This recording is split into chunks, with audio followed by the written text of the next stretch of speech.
ജോലിക്ക് പോകുന്ന എൻ്റെ ഒരു ദിവസത്തെ കാഴ്ചകളാണ് കാണിക്കുന്നത്. രാവിലെ നേരത്തെ എഴുന്നേറ്റിട്ടുണ്ട്. രാവിലെ എന്ന് പറഞ്ഞാൽ അതിരാവിലെ ഒന്നുമല്ല, എന്നാലൊരു 5:30-6 മണി ആ സമയത്ത് ഞാൻ എഴുന്നേറ്റിട്ടുണ്ട് കേട്ടോ. എഴുന്നേറ്റപ്പോൾ തന്നെ ഞാൻ കാപ്പി വയ്ക്കാൻ പോവാണ്. നമ്മളിവിടെ രാവിലെ എല്ലാവർക്കും കാപ്പി പതിവാണ്. വേഗം തന്നെ കാപ്പി വയ്ക്കാൻ പോയി. അതിനുശേഷം ഇന്നലത്തെ ബാക്കി വന്ന ചോറുണ്ട്, അതൊന്ന് തിളപ്പിച്ചിട്ടാൻ വേണ്ടി ആദ്യം കഴുകി വെച്ചു. കഴുകിയിട്ടാണ് നമ്മളിവിടെ ഇവിടേക്ക് തിളപ്പിക്കാൻ വേണ്ടി വയ്ക്കുക. അപ്പോൾ ആദ്യം തന്നെ അത് നന്നായിട്ടൊന്ന് കഴുകി മാറ്റി വെച്ചിട്ടുണ്ട്. കഴുകി മാറ്റി വെച്ച് കഴിഞ്ഞിട്ടുണ്ടെങ്കിൽ പിന്നെ നമ്മൾ സ്ഥിരമായിട്ട് കഴിക്കുന്ന ഒരു മുട്ടയുണ്ടല്ലോ, ആ മുട്ട പുഴുങ്ങാൻ വയ്ക്കുവാണേ. ഈ മുട്ട നമ്മൾ ഇന്നലെ ഒന്ന് വറുത്ത് നോക്കിയിട്ടുണ്ടായിരുന്നു കേട്ടോ. അപ്പോൾ അത് വറുത്തപ്പോൾ 2 ഉള്ളി ഒരു മുട്ടയിൽ തന്നെ നല്ല അത്യപൂർവമായ മുട്ടയാണ്. അത് പിന്നെ പുഴുങ്ങാൻ നമ്മൾ ഇട്ടിട്ടുണ്ട്. നമ്മൾ നോക്കാൻ എത്ര ഉള്ളികളുണ്ടെന്ന്. വെള്ളം തിളച്ച് കഴിഞ്ഞപ്പോൾ ഞാൻ കാപ്പിപ്പൊടി ഇട്ടിട്ട് കാപ്പി എടുത്ത് മാറ്റി വെച്ചു. അതേ ഗ്യാസും തന്നെ നേരത്തെ കഴുകി വെച്ചിട്ടുണ്ടായിരുന്ന ചോറുണ്ട്, അത് ഞാൻ എടുത്തിട്ട് തിളപ്പിക്കാൻ വേണ്ടി വെച്ചു കേട്ടോ.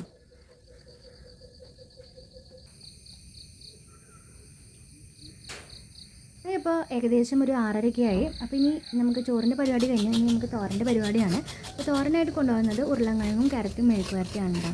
അപ്പോൾ ഞാനിത് എങ്ങനെ ഉണ്ടാക്കണമെന്ന് പഠിച്ചത് എൻ്റെ കൂടെ ജോലി ചെയ്യുന്ന സജീച്ചിയിൽ നിന്നാണ്. സജീച്ചി ഇതേപോലെ വെച്ചിട്ട് ഒരു ദിവസം കൊണ്ടുവന്നിട്ടുണ്ടായിരുന്നു. അപ്പോൾ അത് കഴിച്ച് നോക്കിയപ്പോൾ ഭയങ്കര ഇഷ്ടം തോന്നി, ഭയങ്കര ടേസ്റ്റും തോന്നി. അപ്പോൾ അതെങ്ങനെയാണ് ഉണ്ടാക്കണമെന്നൊക്കെ ചോദിച്ചറിഞ്ഞിട്ടാണ് ഞാൻ ചെയ്യുന്നത് കേട്ടോ. ആൾ ചെയ്തതിന് ഒരു ഡിഫറൻ്റായിട്ട് ചെയ്തത്, ആൾ ഈ ക്യാരറ്റ് ഉരുളക്കിഴങ്ങും കുക്കറിൽ അടിച്ചിട്ടുണ്ടായിരുന്നില്ല. ഞാനിത് കുക്കറിലടിച്ചു എളുപ്പപ്പണിക്കായിട്ട്. അത് മാത്രമാണ് ഒരു ഡിഫറൻസ് ഉള്ളൂ.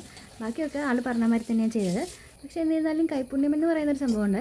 ആൾ കൊണ്ടുവന്ന അതിൻ്റെ ആ ടേസ്റ്റൊന്നും ഞാൻ ഉണ്ടാക്കിയപ്പോൾ കിട്ടിയിട്ടുണ്ടായിരുന്നില്ല. ജസ്റ്റ് ആ കൈപ്പുണ്യത്തിൻ്റെ ഇതായിരിക്കും. എനിക്കിങ്ങനെ ആരെങ്കിലുമൊക്കെ എന്തെങ്കിലും പുതിയതായിട്ട് വെറൈറ്റി ആയിട്ട് കൊണ്ടുവന്നിട്ടുണ്ടെങ്കിൽ അതെങ്ങനെ ഉണ്ടാക്കാമെന്നൊക്കെ ചോദിച്ചറിയാനായിട്ട് ഭയങ്കര ഇഷ്ടമാണ് കേട്ടോ. മുട്ട വെന്ത് കഴിഞ്ഞപ്പോൾ ഞാൻ അത് കുക്കറിൽ നിന്ന് എടുത്ത് മാറ്റി വയ്ക്കുകയാണ്. അപ്പോൾ അമ്പ്രൂസ് എഴുന്നേറ്റ് വന്നിട്ടുണ്ടായിരുന്നു. അവനൊരു മുട്ട വേണമെന്ന് പറഞ്ഞിട്ടുണ്ട്. അപ്പോൾ ഞാനതെടുത്ത് കാണിച്ചു കൊടുത്തതാണ്. ഞാൻ നമ്മുടെ ക്യാരറ്റും ഉരുളക്കിഴങ്ങും കുക്കറിലിട്ട്, ഒപ്പം കുറച്ച് ചെറുതല്ല കേട്ടോ, കുറച്ച് വെള്ളവും കുറച്ച് ഉപ്പും കുറച്ച് മഞ്ഞൾപ്പൊടി ഇട്ടിട്ട് ഞാൻ വേവിക്കാൻ വെച്ചു. അതിനുശേഷം അതിൻ്റെ ഒപ്പം തന്നെ എടുത്ത പാത്രങ്ങളൊക്കെ വേഗം കഴുകി വെച്ചു. അല്ലെങ്കിൽ അവിടെ വാഷ് ബേസിൻ്റെ അവിടെ അത്യാവശ്യം നല്ല പാത്രങ്ങളാവും. പിന്നെ നമുക്ക് കൊണ്ടുപോകാനുള്ള പാത്രങ്ങളാണ് കേട്ടോ. ജോലിക്ക് പോകുമ്പോൾ ചോറ് കൊണ്ടുപോകാനുള്ള പാത്രങ്ങളൊക്കെ വേഗം കഴുകി വെച്ച്. ഇത് ഓൾറെഡി തലേ ദിവസം ഞാൻ നന്നായിട്ട് സോപ്പൊക്കെ ഇട്ട് കഴുകിയെടുത്ത് വെച്ചിട്ടുണ്ടാവും. പിറ്റേ ദിവസം എഴുന്നേൽക്കുമ്പോൾ ചെറുതായിട്ട് നമ്മൾ വെള്ളത്തിലിട്ടൊന്ന് കഴുകിയെടുക്കാൻ മാത്രമേ ചെയ്യാറുള്ളൂ കേട്ടോ. അതാണ് ഇപ്പോൾ ചെയ്ത് കഴിഞ്ഞത്. അത് കഴിഞ്ഞിട്ട് പിന്നെ നമുക്ക് ഇനി നമ്മുടെ തോരൻ വയ്ക്കാനായിട്ട് നമ്മുടെ സവാള വേണം. അപ്പോൾ സവാള ഞാൻ അരിഞ്ഞെടുക്കുകയാണ്. തോരനാണോ മെഴുക്കുവരട്ടിയാണോ എന്ന് ചോദിച്ചാൽ എനിക്ക് അറിഞ്ഞുകൂടാ, ഏത് പേര് വേണമെങ്കിലും വിളിക്കാം. അപ്പോൾ കുറച്ച് സവാളയും കുറച്ച് വെളുത്തുള്ളിയും നന്നാക്കി എടുത്തിട്ടുണ്ട്. കറിവേപ്പിലയും കൂടി വേണം കേട്ടോ. പക്ഷേ എൻ്റെ ഇവിടെ കറിവേപ്പില കിട്ടാനില്ല. അതുകൊണ്ടാണ് ഇതെന്ന് വെച്ചിട്ടുണ്ടെങ്കിൽ, ഞാൻ സവാള എടുക്കാൻ പോയപ്പോഴാണ് അവിടെ കൊട്ടയിൽ ഒരു 2-3 കായ വെച്ചിട്ടുണ്ടായിരുന്നു. അത് പഴുത്ത് പോയിട്ടുണ്ടായിരുന്നു. അപ്പോൾ ഞാൻ എന്ത് ചെയ്തു, അത് നന്നായിട്ട് ക്ലീൻ ചെയ്ത് അരിഞ്ഞെടുത്തിട്ട് എയർ ഫ്രയറിൽ ഒന്ന് എയർ ഫ്രൈ ചെയ്തെടുക്കാമെന്ന് വിചാരിച്ചു. കുക്കറിൽ വിസിൽ വന്നു കേട്ടോ. അപ്പോൾ തന്നെ ഞാൻ ഗ്യാസ് ഓഫാക്കിയിട്ട് കുക്കർ മാറ്റി വെച്ചു. ലഞ്ചിന് ഞാൻ കൊണ്ടുപോകുന്നത് ചപ്പാത്തിയാണ്. അപ്പോൾ ചപ്പാത്തി ഉണ്ടാക്കാനായിട്ട് ഞാൻ പാൻ അടുപ്പത്ത് വെച്ചു. ഓൾറെഡി ചപ്പാത്തി ഞാൻ പരത്തിയിട്ട് ഫ്രിഡ്ജിലെടുത്ത് വെച്ചിട്ടുണ്ടായിരുന്നു. അപ്പോൾ ഇതെടുത്ത് മാറ്റി വെച്ചിട്ടുണ്ട്. പിന്നെ നമുക്ക് കൂട്ടാൻ കാച്ചാനായിട്ട് ചട്ടിയും കൂടി ഞാൻ അപ്പുറത്തെ ഗ്യാസും വെച്ചു. 2 ഗ്യാസും അറ്റ് എ ടൈം കത്തിച്ചാലാണ് വേഗം പണികൾ കഴിയുള്ളൂ. അല്ലെങ്കിൽ എന്തായാലും നേരം വരും. ഇതിൻ്റെ ഇടയിൽ എനിക്കൊരു പണി തന്നു വെച്ചിട്ടുണ്ടെങ്കിൽ, അംബ്രോസ് ഇതിൻ്റെ ഇടയിൽ പറമ്പിലേക്ക് ഇടുന്ന ഓടി. ഞാൻ പുറകെ ചെന്നു കേട്ടോ. അവൻ്റെ അപ്പച്ചൻ അവിടെ പറമ്പിൽ പണിയെടുക്കുന്നുണ്ട്. അപ്പോൾ ആളെ കാണണമെന്ന് പറഞ്ഞിട്ട് അവനെടുത്ത് ഓടിയതാണ് കേട്ടോ. അതിൽ കുറച്ചധികം സമയം പോയി എനിക്ക്. വേഗം തന്നെ തിരിച്ച് വന്നു. അപ്പോഴേക്കും നമ്മുടെ ചട്ടിയൊക്കെ നന്നായി ചൂടായിട്ടുണ്ടായിരുന്നു. വേഗം തന്നെ ഒരു ഭാഗത്ത് ചപ്പാത്തി ചൂടാൻ തുടങ്ങി. വേഗം തന്നെ കുറച്ച് വെളിച്ചെണ്ണ ഒഴിച്ചിട്ട് നമ്മുടെ സവാളയും വെളുത്തുള്ളിയും ഒന്ന് മൂപ്പിച്ചെടുത്തിട്ട് വേഗം തന്നെ ഞാൻ ഉപ്പേരി കാച്ചാനായിട്ട് പോയിട്ടാണ്. ഓൾറെഡി ഞാൻ കുറച്ച് മഞ്ഞൾപ്പൊടി ഇട്ടിട്ടുണ്ടായിരുന്നു. അത് കാരണം ഞാൻ പിന്നെ മഞ്ഞൾപ്പൊടി ഇട്ടിട്ടില്ല. കാച്ചിയപ്പോൾ കുറച്ച് മുളക് പൊടി മാത്രമേ ഇട്ടുള്ളൂ കേട്ടോ. കാരണം മഞ്ഞൾപ്പൊടി ഇട്ട കാരണം തന്നെ അത്യാവശ്യം നല്ലൊരു മഞ്ഞ കളർ ഉണ്ടായിരുന്നു വെന്ത് കഴിഞ്ഞപ്പോൾ. 2 ചപ്പാത്തിയാണ് ഞാൻ ചുടാറ്. അപ്പോൾ 2 ചപ്പാത്തി വേഗം തന്നെ ചുട്ടെടുത്തു. വേഗം പിന്നെ ഭയങ്കര സ്പീഡായി, കാരണം ഇനി നിന്നിട്ടുണ്ടെങ്കിൽ നേരം വേഗമല്ലോ. സവാള മൂത്ത് വന്നപ്പോൾ കുറച്ച് മുളക് പൊടി ഇട്ട് കൊടുത്തു. മുളക് പൊടി ഒന്ന് മൂത്ത് കഴിഞ്ഞപ്പോൾ വേഗം തന്നെ നമ്മൾ കുക്കറിൽ നമ്മൾ മാറ്റി വെച്ചിട്ടുണ്ടായിരുന്ന ഉരുളക്കിഴങ്ങും നമ്മുടെ ക്യാരറ്റും എടുത്തിട്ട് ഞാൻ ഇട്ടു. അപ്പോഴേക്കും ചേട്ടൻ പുറത്തുനിന്ന് വന്നു കേട്ടോ. ചേട്ടൻ പറമ്പിലായിരുന്നു, അവിടെ നിന്ന് കയറി വന്നു.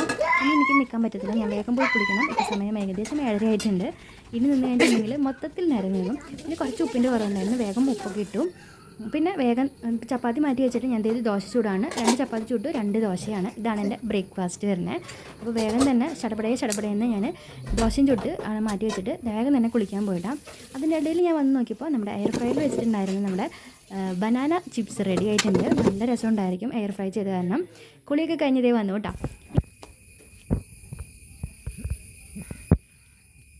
ഞാൻ കൊച്ചിന് കുറച്ച് നീരിവീഴ്ചയുടെ ഒരു സ്റ്റാർട്ടിംഗ് ഉണ്ട്. അപ്പോൾ ഞാൻ പനിക്കൂർക്കയില പൊട്ടിക്കാൻ വേണ്ടി വന്നതാണ്. അപ്പോഴാണിത് നമ്മുടെ വീട്ടിലേക്ക് വന്നേക്കുന്ന 2 അതിഥികളെ കാണുന്നത്.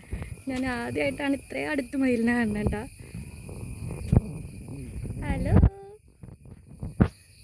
ഒരു കൂസലില്ലാണ്ട് നിൽക്കുക 2 അയ്യോ, ഒരാൾ ചാടിപ്പോയി.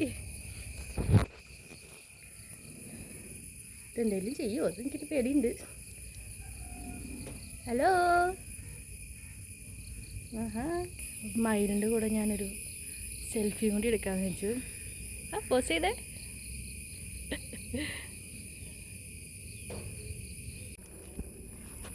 കുറച്ച് പനിക്കൂർക്കയില പൊട്ടിക്കട്ടെ.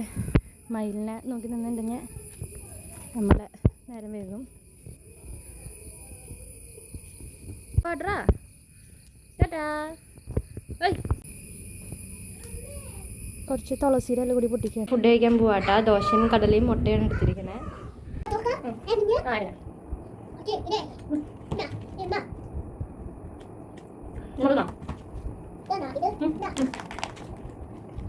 ഫുഡൊക്കെ കഴിച്ച് കഴിഞ്ഞതേ ഞാൻ ഡ്രസ്സ് മാറാനുണ്ടാ. അപ്പോൾ ഇതാണ് ഇന്നത്തെ എൻ്റെ കോസ്റ്റ്യൂം. അത് കഴിഞ്ഞ് കുറച്ച് മേക്കപ്പൊക്കെ ചെയ്ത് കഴിഞ്ഞു. ജസ്റ്റ് അവിടെ ഇവിടെയൊക്കെ ഒരു ടച്ചപ്പ് മാത്രമേ ഉള്ളൂ.